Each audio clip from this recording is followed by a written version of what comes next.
हाँ जी, नमस्ते, good morning. मैं अभी इंटरव्यू अपडेट कर रहा हूँ, अपलोड कर रहा हूँ इस वीडियो के साथ ही। वीडियो को पूरा देखिएगा।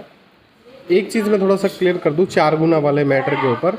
बहुत क्लियर चेयरमैन को भी नहीं है कि कैसे कैसे होगा, लेकिन अगर आप पूरी वीडियो देखेंगे तो आपको एक बात क्लियर हो जाएगी। उन्होंने इस बात पे भी कहा है कि 4 गुना लेंगे, वो पोस्ट वाइज लेंगे। इस पे मैं भी एग्री करता हूँ कि पोस्ट वाइज भी रहेंगे वो कहीं ना कहीं 4 गुना, लेकिन वो इस बात को कह रहे हैं कि रिपीट होंगे। मैं ये कह रहा हूँ रिपीट नहीं होंगे। वो दूसरी बात ये भी कह रहे हैं कि 4 गुना होंगे तो लगभग 25,000 बच्चे बुलाए जाएंगे, उस पर भी वो हाँ कर रहे हैं, लेकिन उनको थोड़ी सी क्लैरिटी नहीं है। ठीक है, तो फाइनली उन्होंने लास्ट में ये बात बोली है कि जब हम एक्सरसाइज करेंगे तो ज़रूर ये ऐसा होगा। तो जो भी है वो उनके पास सिस्टम में या जैसा वो करेंगे वो चीज़ सही होगी, इसलिए आप इसको चिंता ना करें। ठीक है, पूरा इंटरव्यू देखिए अच्छे से। और इंटरव्यू के बाद कुछ चीज़ें मैं ऑफ द रिकॉर्ड बातें हुई जो इंटरव्यू के बाद, उसके लिए आपको शाम को वीडियो बनाऊंगा। और इस वीडियो में जो आपके क्वेश्चन है वो डाउट डाल देना। चैनल को सब्सक्राइब करके बेल आइकन प्रेस कर ले। थैंक यू, और वीडियो पूरा देखें।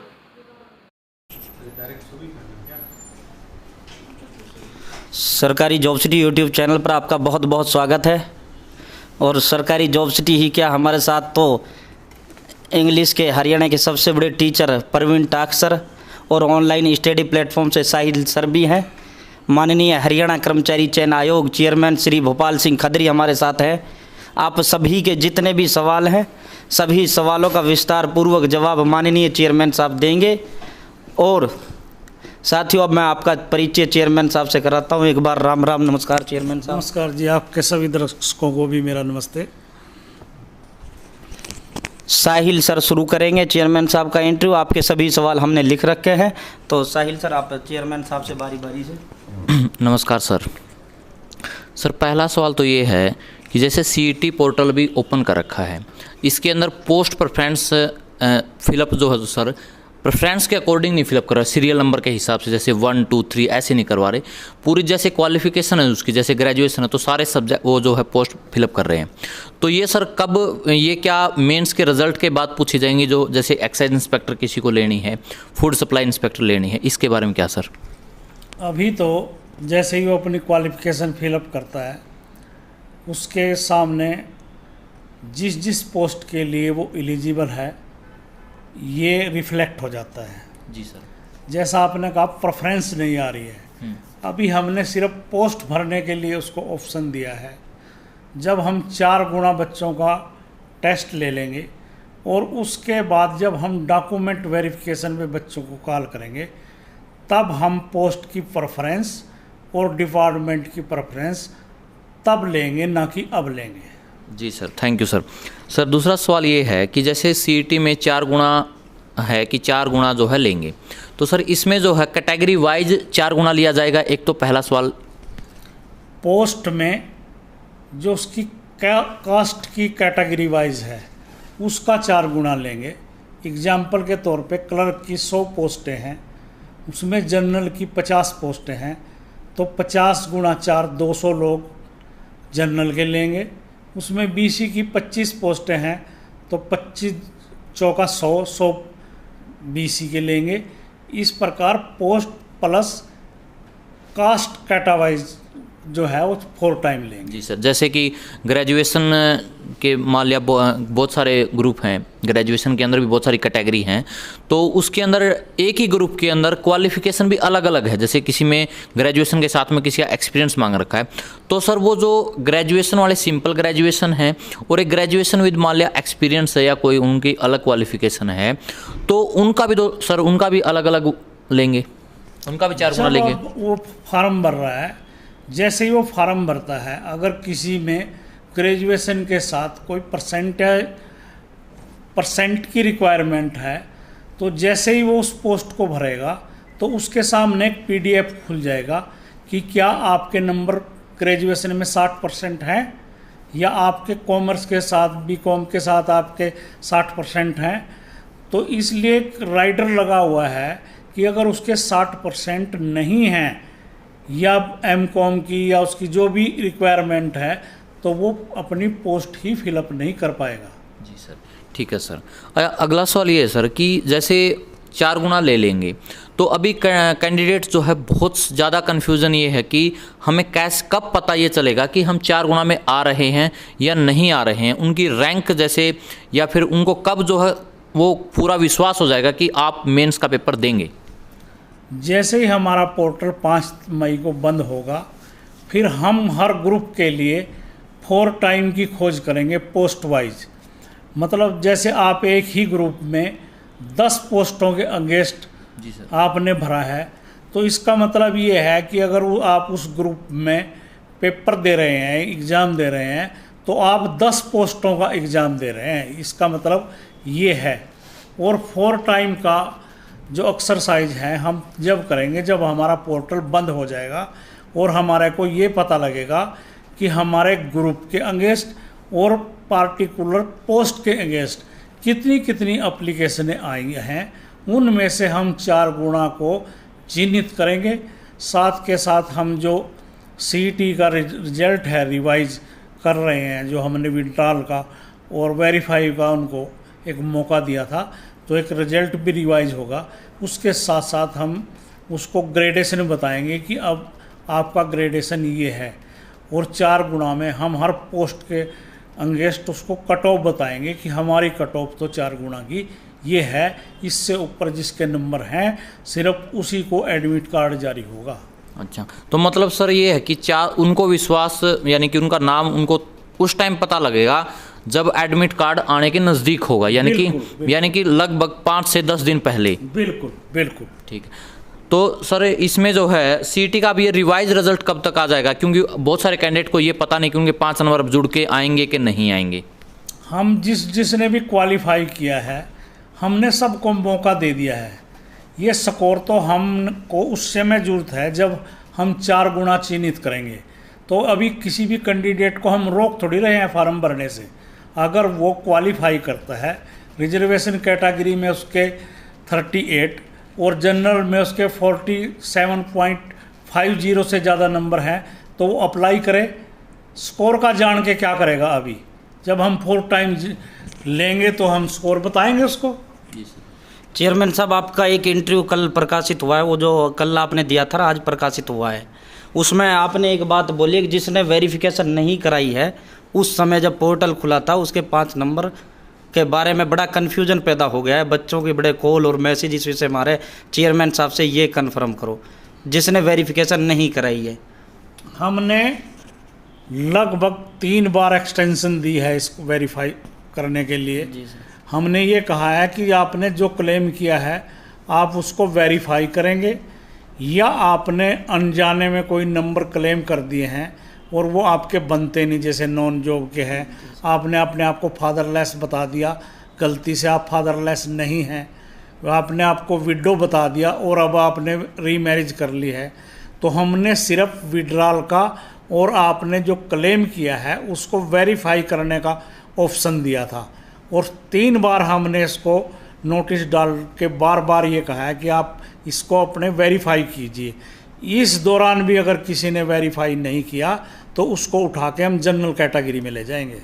नहीं सर, जैसे 5 नंबर हैं और उसने वो हकदार भी था, उसके घर में सरकारी नौकरी नहीं, फैमिली आईडी 81 से कम, उसने वेरीफाई नहीं किया, उसे ये लगता था कि मैंने जायज़ लिया है, तो उसको नहीं मिलेंगे वो 5? नहीं मिलेंगे। जब हमने बार बार 3 बार नोटिस निकाल के और आप लोगों के माध्यम से हमने हाथ जोड़ के भी ये रिक्वेस्ट की है कि आप दोनों चीज़ों को वेरीफाई करें, विड्रॉल को भी अगर क्लेम किया है उसको भी, तो अगर आपने नहीं किया तो आपके नंबर कटेंगे।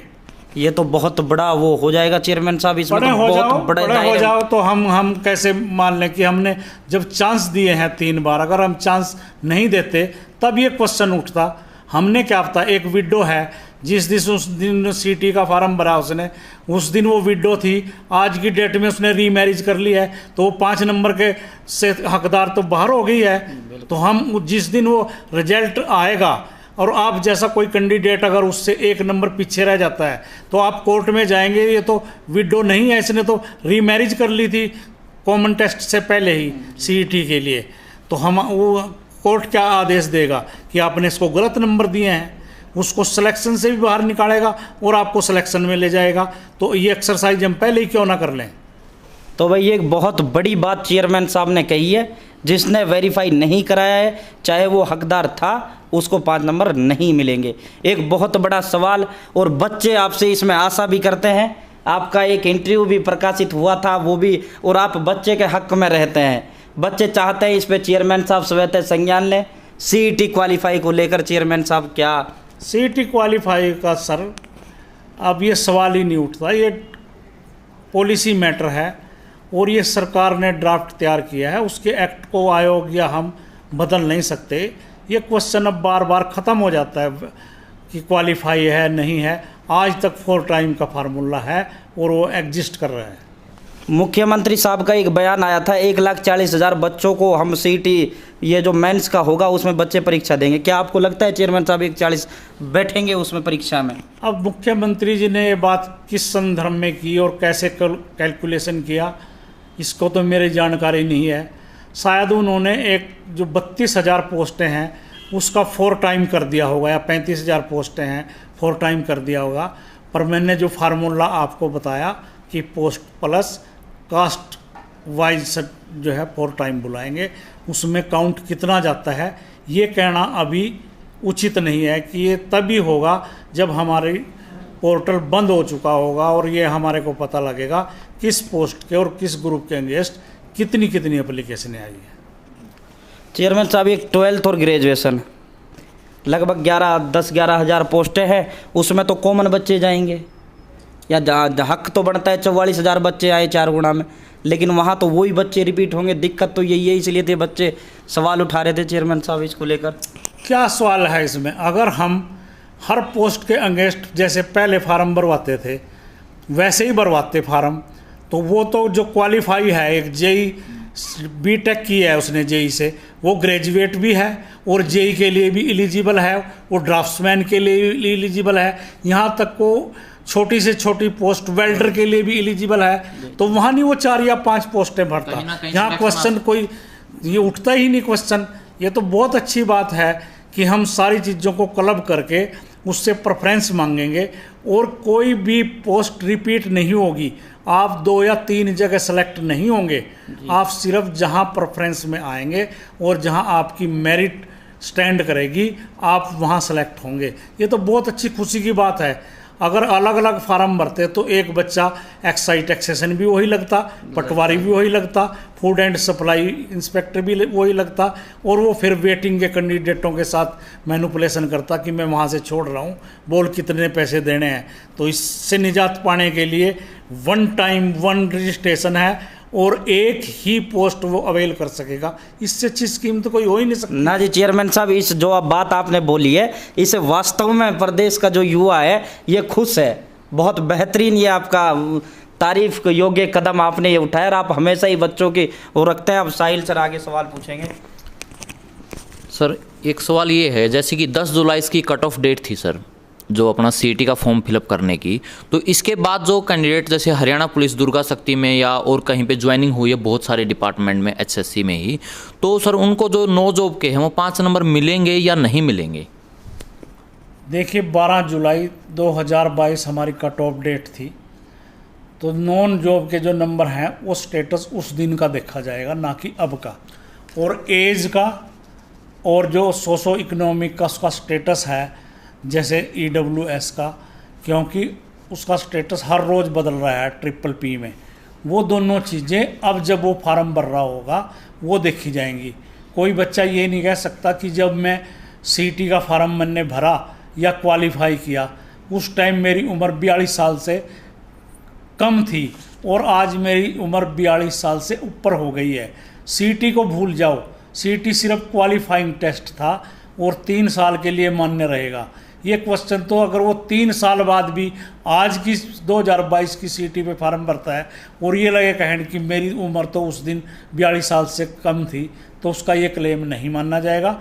जो नॉन जॉब का है वो हम 12 जुलाई 2022 तक का उसका स्टेटस देखेंगे।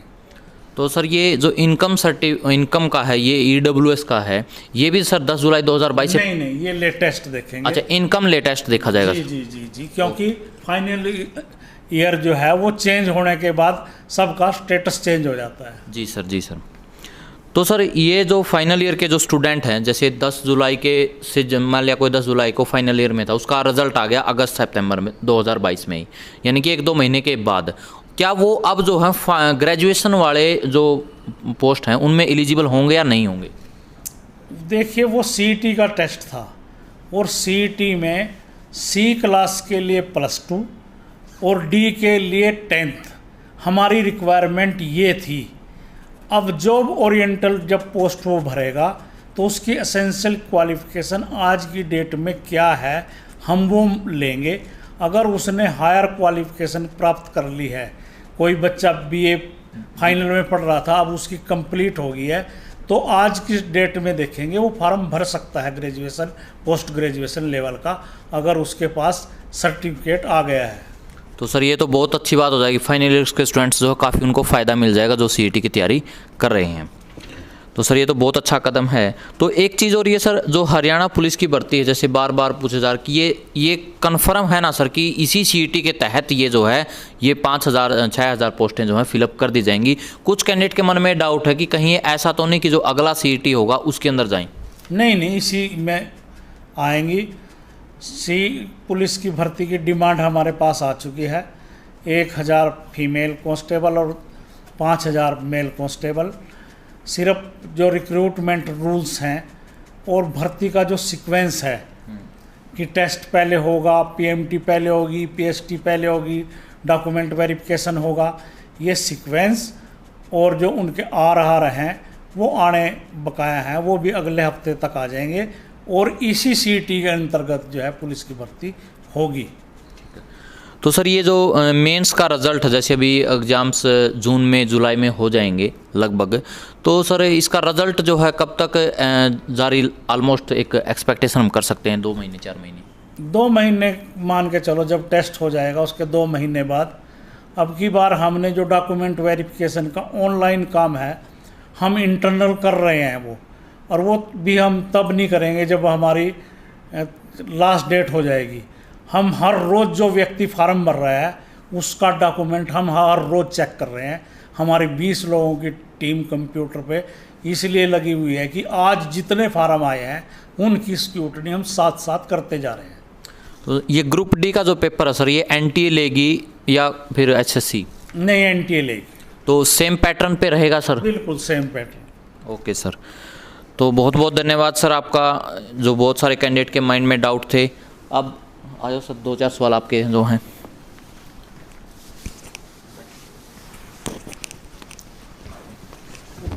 सबसे पहले तो धन्यवाद सर आपका, आज अब पहली बार मैं आपसे मिल रहा हूँ, शायद परिचय नहीं है हमारा पूरा आपके परिचय है आपके साथ टांग साहब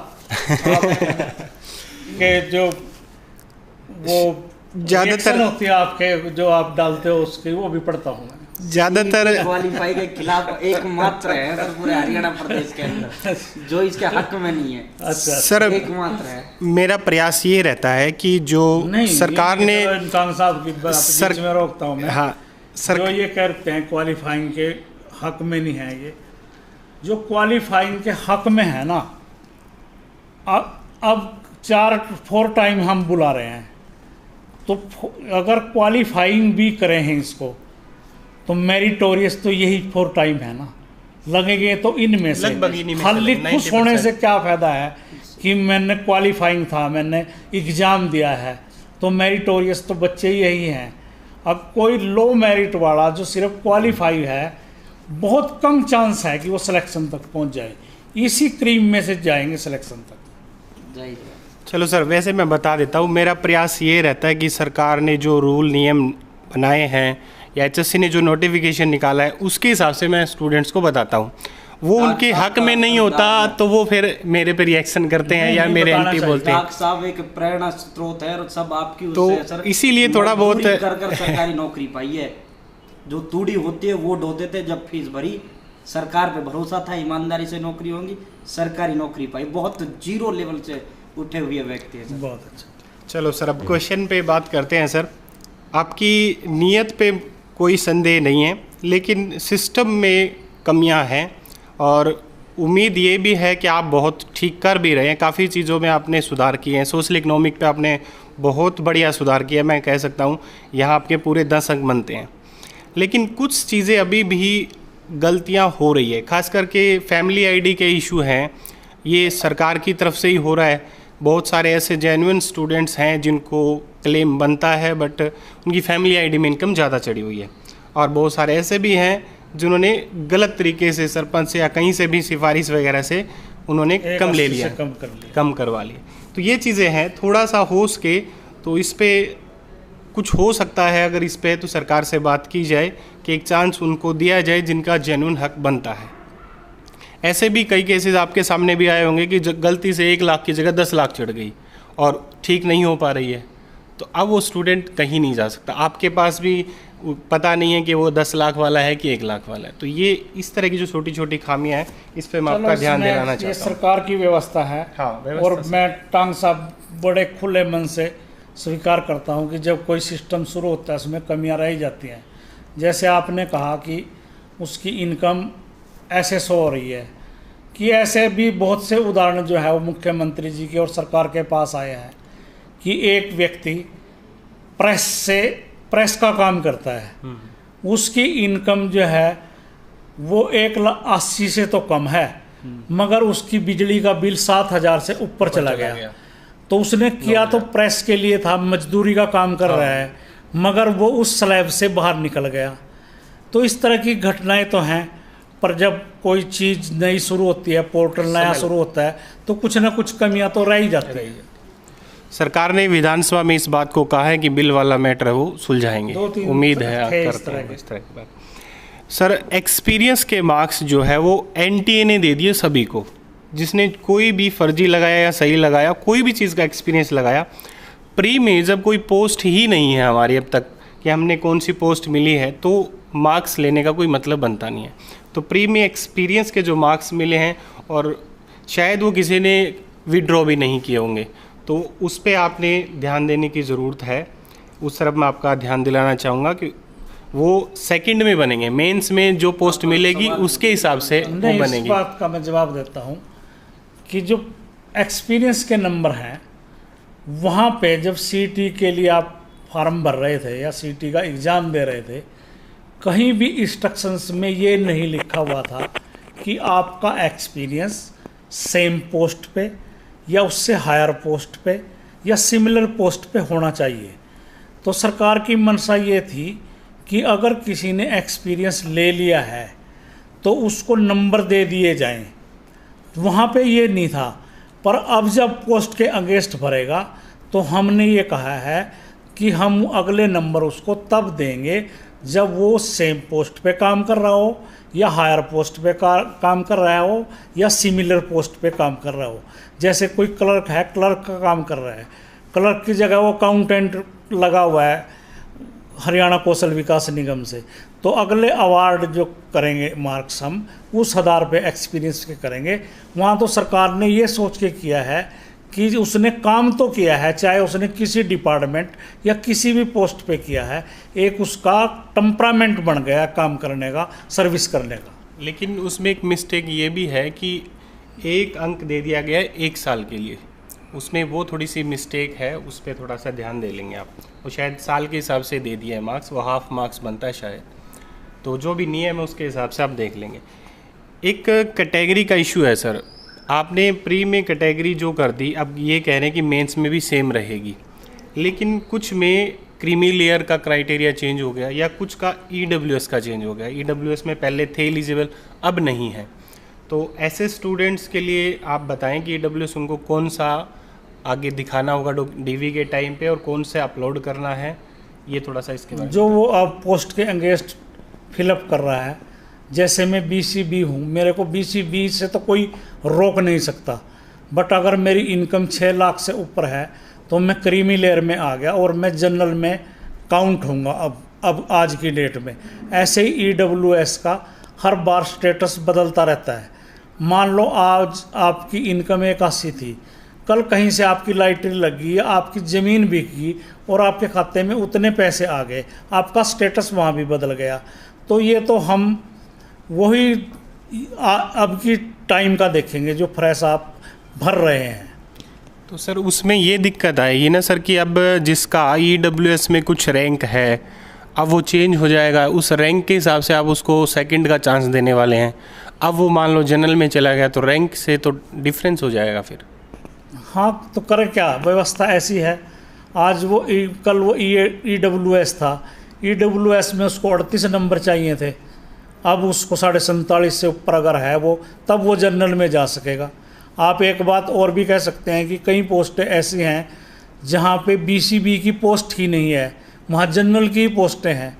अगर वो जनरल की क्वालिफ़िकेशन फुलफ़िल कर रहा है, कंडीशन फुलफ़िल कर रहा है, तो वो जनरल की पोस्ट भर सकता है BCB को भी छोड़ के। बिल्कुल सर, लेकिन इसमें फ़ायदा बच्चे उठाएंगे कि प्री में उन्होंने जनरल कर ली, अब वो जनरल में क्योंकि वैकेंसी ज़्यादा होती है, 40% होती है लगभग, और अब वो अपनी कैटेगरी का बेनिफिट उठाने के लिए अब वो दूसरी में चली जाएंगे। तो ये एक डबल हो गया ना नुकसान इस चीज़ का, तो फिर लॉस हो जाएगा कुछ स्टूडेंट्स को। नहीं जाएगा, कैटेगरी तो वही रहेगी जो CET में भरी है उसने। तो वही तो कह रहे हैं ना सर कि क्रीमी लेयर के कारण आप कह रहे हो कि चेंज हो जाएगी। तो वहाँ तो CET में जब फार्म और दूसरी बात का कोई सर, पोर्टल में आपने एडिट का ऑप्शन नहीं दिया है कैटेगरी चेंज करने का, ये भी है एक बात। एडिट को लेकर बड़े हाँ। सवाल बच्चों के तो चेंज करेंगे तो भी कैसे कर पाएंगे? उसमें भी मैं आपको बताता हूँ कि हम एडिट का या करेक्शन का क्यों नहीं देते। सब बच्चे ईमानदार नहीं हैं, सारे कैंडिडेट ईमानदार नहीं हैं। बिल्कुल सर। जब वो अपने उससे छेड़छाड़ कर लेता है, मान लो उसने अपनी मदर के, फादर के या डेट ऑफ बर्थ में थोड़ी भी इधर उधर कर दी, तो उसका 2 फार्म भरे गए, और 2 फार्म भरने के बाद एक पे उसने सीटर बैठा दिया, एक पे खुद बैठ गया। जहाँ स्कोर ठीक होगा वो दावा ये करेगा ये मेरा ओरिजिनल है। तो यहाँ बच्चे छेड़छाड़ करते हैं अपने डाटे के साथ, एक सोची समझी चाल के साथ। तो हमने इस चीज़ को रोकने के लिए कहा है कि अब वो डिलीट या एडिट नहीं कर सकता। सर 4 गुण हवाला लगभग मैटर क्लियर हो गया, लेकिन एक डाउट अभी भी बना हुआ है। आपने बताया कि कैटेगरी के हिसाब से भी हम 4 गुना ले रहे हैं, ठीक है, आपने एग्जांपल से बता दिया, वो बात समझ में आ गई। और पोस्ट के भी 4 गुना हो गया, जैसे आपने बताया कलर की 100 पोस्ट है तो वो 400 बच्चे ही आएंगे, कैटेगरी के हिसाब से भी 4 गुना। अब इसके बाद बात ये आ जाती है कि ग्रुप में टोटल 6400 वैकेंसियाँ हैं ग्रेजुएशन में। आप जिस हिसाब से कह रहे हैं उस हिसाब से बच्चे ये समझ रहे हैं कि वही स्टूडेंट एक ही ग्रुप में अलग अलग में ही काउंट हो जाएगा, यानी लगभग ऊपर से ही 500-700 बच्चे ही सभी में चले जाएंगे। तो ये थोड़ा सा और क्लियर कर दीजिए कि एक ग्रुप में स्टूडेंट एक ही रहेगा, वो दोबारा से काउंट नहीं होगा, ताकि 6400 वैकेंसी पे लगभग 25,000 स्टूडेंट्स जो है नहीं वो दोबारा क्यों नहीं होगा। आप एक ग्रुप में 10 पोस्टें हैं, पटवारी की भी है, वहाँ ग्राम सचिव की भी है, इंस्पेक्टर की भी है, तो वो बच्चा तो 10 पोस्टों के लिए पेपर दे रहा है, अपनी कैस्ट और पोस्ट वाइज दे रहा है। पेपर सर दे रहा है, वो बात आपकी बिल्कुल सही है, लेकिन मैं जो कहना चाह रहा हूँ कि ज़्यादा स्टूडेंट्स को, आपने कहा भी ज़्यादा स्टूडेंट्स को हम चांस देंगे, इसलिए हम ग्रुप बना रहे हैं। फिर उस ग्रुप बनाने का तो वो फ़ायदा सिर्फ HSC को हुआ, स्टूडेंट्स के लेवल पे तो उनको चांस नहीं है। प्रेफरेंस भी तो कहा ना हमने। हाँ, प्रेफरेंस के आप प्रेफरेंस और डिपार्टमेंट जब बताएंगे तो आप एक ही पोस्ट पे भर्ती होंगे ना। मैं आपसे 1-2 नंबर कम हूँ, मैं क्लर्क पे हो जाऊँगा, आप इंस्पेक्टर बन जाओगे। चलो धन्यवाद सर इंस्पेक्टर के लिए तो, बट मेरा कहने का मतलब ये है कि 15 पोस्ट है और 15 पोस्ट में ही वही बच्चे सभी में चले जाएंगे, तो पोस्ट तो उनको एक ही मिलेगी। तो इस तरीके से तो फिर 6000 पोस्ट है तो 24,000 स्टूडेंट्स तो हो नहीं पाएंगे कंप्लीट। ये मैं थोड़ा सा क्लियर करना चाह रहा हूँ। नहीं हो पाएंगे, वो अभी जब हमारी कट ऑफ डेट के बाद जब एप्लीकेशन आएगी उसके बाद ये एक्सरसाइज करके हम बताएंगे कि आप कितनी। चलो सर, मैं इस पे मैं सभी के सामने एक बात कहता हूँ कि इस मामले पे चिंता ना करें स्टूडेंट्स, हम सर को बहुत अच्छे से जब भी कर लेंगे एक्सरसाइज उसके बाद भी सुझाव देंगे और एक अच्छा रास्ता स्टूडेंट्स के हक में ये लेंगे। ये मैं अपनी तरफ से कह रहा हूँ कि सर इस बात को ज़रूर मानेंगे। एक क्वेश्चन है सर मेरा, फार्मासिस्ट वाला मैटर आप तक पहुंच ही गया है और मैं ये भी मानता हूं कि उसमें कहीं भी HSC का कोई फॉल्ट है भी नहीं, वो पीछे से चलता आ रहा है। लेकिन सर कहीं ना कहीं स्टूडेंट्स के साथ तो गलत हो रहा है कि वो 6 महीने का या तो फर्जी बनवा के लेके आएंगे। तो आपको भी पता है, मुझे पता है कि फर्जी बनना बहुत आसान है, लेकिन मेन बात ये है कि कहीं ना कहीं वो स्टूडेंट अब पढ़ नहीं पा रहा है उसके कारण कि वो एलिजिबल ही नहीं है, तो वो पढ़े के क्या करेगा। तो इस पर क्या करना चाहिए? आपके माध्यम से मैं ऐसे सभी कैंडिडेट्स को जो इस तरह फार्मेसी के उसमें हैं, मैं भी जानता हूँ कि ये 6 महीने की ट्रेनिंग कहीं होती नहीं, ना कोई एक्सपीरियंस होता, पर हम तो टांग साहब जो जिस डिपार्टमेंट ने जो रूल हमारे पास क्राइटेरिया और एसेंशियल क्वालिफिकेशन भेज दी, हम तो उसी ही रूल से भर्ती करने के लिए बाध्य हैं। जब कैंडिडेट इस बारे में हमारे से मिले तो हमने डिपार्टमेंट से कहा कि आपका रूल ये गलत है, और कैंडिडेट्स भी डिपार्टमेंट के पास गए हैं। और मुझे खुशी की बात है कि कैंडिडेट जो डिपार्टमेंट है उसने अपने रूल चेंज करने की फाइल चला दी है और वो ACS तक चली गई है। मैंने ACS साहब को भी प्रार्थना ये की है कि मैं सोशल मीडिया के माध्यम से या कोरिजेंडम के माध्यम से बच्चों को ये कहूँगा कि वो फार्म तो भर दें, मगर मैंने सरकार से रिक्वेस्ट ये की है कि ये अगर रूल चेंज हो गए 5 मई से पहले आ जाएं तो हम एक कोरिजेंडम निकाल के ये कह सकते हैं कि डिपार्टमेंट ने अपने नियम में बदलाव कर दिया है और बच्चों को, इस तरह के बच्चों को कोई घबराने की और हताश होने की ज़रूरत नहीं है। चलो धन्यवाद सर। फार्मासिस्ट वाले स्टूडेंट्स की ये बहुत ही अहम डिमांड थी। लास्ट एक सर, पुलिस भर्ती जो 2021 वाली है अब तक पूरी नहीं हो पाई है, उसके कारण जो अगली भर्ती आनी है वो भी डिले हो रही है, काफ़ी डिले हो भी गई है। तो 3 साल से लगभग बहुत सारे स्टूडेंट्स की एज भी चली गई है। तो मैं आपसे एक छोटी सी अपील कर रहा हूँ स्टूडेंट्स की तरफ से कि आप जो कट ऑफ डेट जो पुलिस की होने वाली है, जो एज के लिए क्राइटेरिया रखने वाले हैं, वो आप CET का भी रखेंगे तो भी स्टूडेंट्स को लगभग 1.5-2 साल का बेनिफिट हो जाएगा। तो कोई न कोई सरकार से प्रावधान करवाइए या आप अपनी तरफ से कुछ कर सकते हैं, तो एज रिलैक्सेशन पे कुछ ना कुछ आप बताएं सर। देखिए, एज जो है और सारा क्राइटेरिया वो DGP ऑफिस तय करके भेजेगा, और जो वो तय करके भेजेगा हम तो उसके मानने के लिए बाध्य हैं। हाँ, जो आपने बात हमारे ध्यान में लाई है तो मैं DGP साहब से भी रिक्वेस्ट करूंगा कि ये इस तरह की स्थिति कोर्ट की वजह से कह लो, HSSC की वजह से कह लो, ये इतनी 2 साल डिले हो गई है और उन बच्चों को हमने कुछ ना कुछ रिलैक्सेशन देना चाहिए। मैं वादा नहीं कर सकता आपसे कि मैं 100% कराऊंगा, पर ये बात आपकी सरकार और DGP साहब तक मैं ज़रूर पहुँचाऊँगा। सर बस उम्मीद लेके आए हैं आपके पास। हमें भी पता है कि आप स्टूडेंट्स के लिए बहुत मेहनत करते हैं। अभी भी हम आधे घंटे से बैठे वेट कर रहे थे, तब भी आप कॉल ले रहे थे स्टूडेंट्स की, बार बार कॉल आपके पास आती है। तो इतने बिजी शेड्यूल में भी आप स्टूडेंट्स को टाइम देते हैं, ये आपका बड़प्पन है और इसके लिए आप तारीफ़ के हकदार हैं।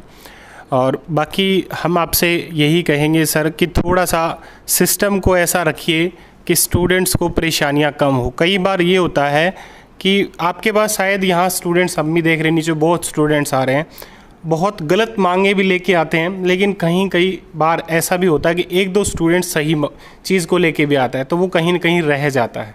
तो बस हर एक की आप बात सुनते हैं, ये बहुत अच्छी बात है, लेकिन कोशिश करिए कि स्टूडेंट्स को केस की तरफ ना जाना पड़े और समाधान ज़्यादा से ज़्यादा यहाँ पर आपके यहाँ मिल जाए। धन्यवाद सर। कोई मैसेज आप स्टूडेंट्स के लिए देना चाहते हैं तो दे सकते हैं।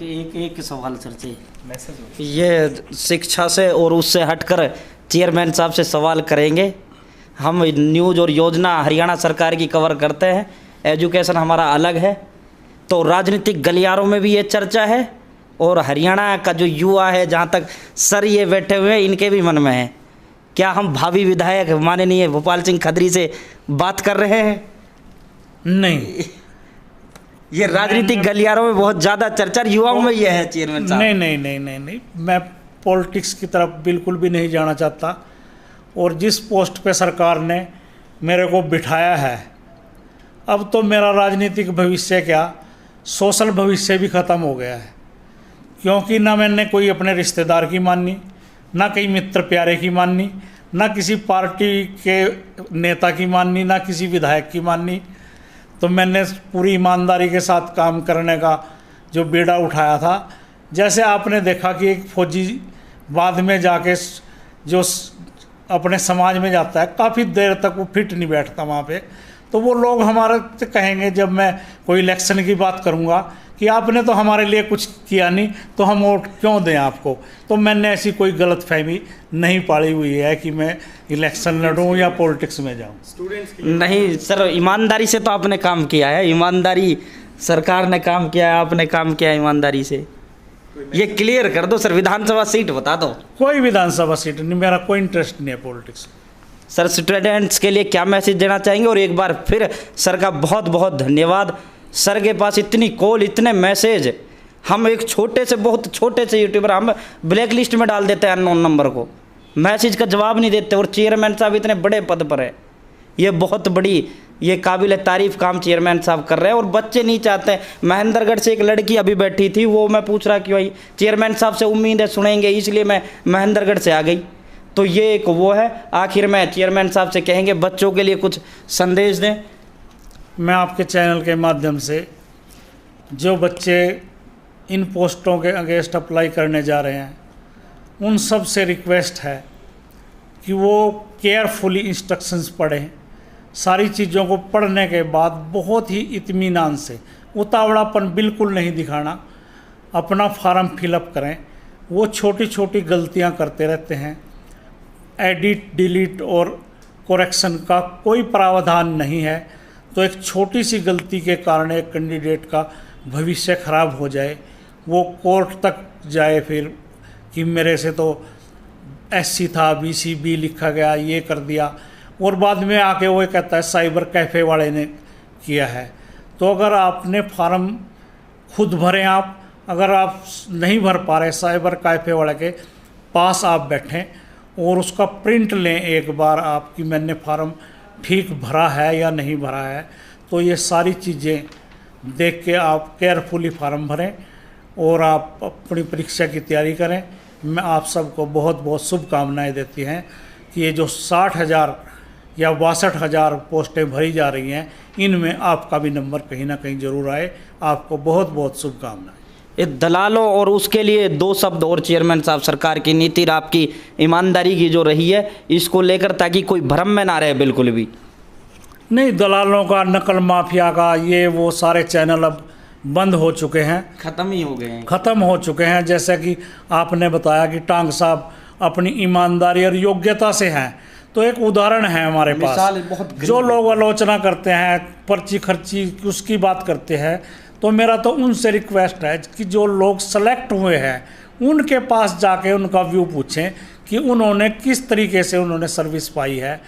जो नहीं कामयाब हो पाए उनकी आलोचना या उनके रिएक्शन मत पूछें, जो सेलेक्ट हो गए हैं उनकी बात पूछें, और आपको दूध का दूध पानी का पानी पता लगेगा कि वो बच्चे अपनी योग्यता से भर्ती हुए हैं या कोई इफ एंड बट करके हुए हैं। बहुत बहुत धन्यवाद चेयरमैन साहब। चेयरमैन साहब ने हमें समय दिया, इसका हम आभारी हैं। बहुत बहुत धन्यवाद। Thank you ji, thank you.